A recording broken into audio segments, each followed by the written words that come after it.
The U.S. Air Force spent years planning to replace its aging E-3 Sentry AWACS with the Boeing E-7 Wedgetail. Then, unexpectedly, the Pentagon proposed canceling the program altogether.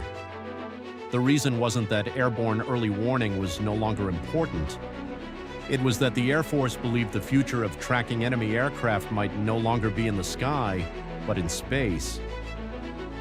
The problem is that this future isn't here yet. And canceling the E-7 too soon could leave the United States with a dangerous capability gap. The E-7 Wedgetail isn't just another surveillance aircraft.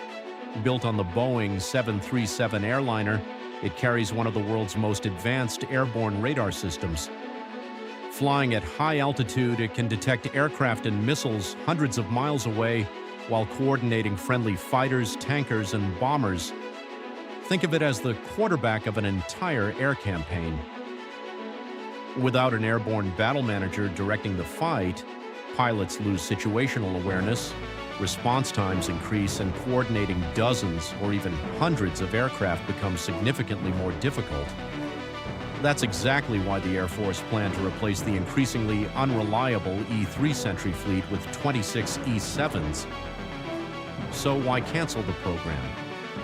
The Pentagon pointed to three main concerns. First, survivability.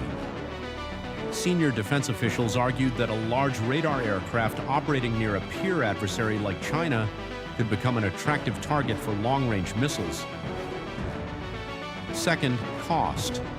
Program costs increased as the Air Force adapted the Australian-designed aircraft to meet U.S. requirements, raising questions about affordability.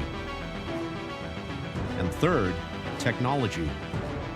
Rather than relying on vulnerable aircraft, Pentagon leaders argued that future air-moving target indication could eventually be provided by networks of satellites and space-based sensors. In theory, those systems would be harder to destroy and could provide much broader coverage than a handful of aircraft. The challenge is that those space-based capabilities are still under development and have not yet demonstrated that they can fully replace an airborne command and control platform in combat. This creates the Air Force's biggest dilemma. The E-3 Sentry fleet is old. Many aircraft entered service during the Cold War and have become increasingly expensive to maintain. If the E-3 retires before either the E-7 or a mature space-based alternative is available, the United States could lose part of its airborne battle management capability. That would affect everything from homeland defense to large-scale operations in the Pacific. It would also reduce interoperability with allies that are investing heavily in the E-7, including Australia and the United Kingdom. Recognizing these risks, Congress repeatedly pushed back against cancellation efforts, arguing that space-based systems should complement, not replace, the E-7 until they are fully operational. That pressure ultimately kept the program alive while the Pentagon reconsidered its plans. The debate over the E-7 is really a debate about the future of warfare. Should the Air Force continue investing in proven airborne command and control aircraft, or should it leap directly to space-based sensor networks? Eventually, satellites may perform much of today's airborne warning mission, but until those systems are fully operational, retiring the E-3 without a proven replacement could leave a capability gap at exactly the moment strategic competition with China is intensifying.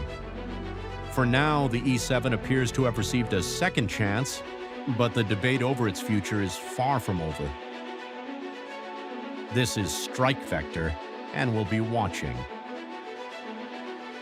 If you enjoyed this breakdown, subscribe to Strike Vector for more military aviation analysis, defense documentaries, and the future of air warfare.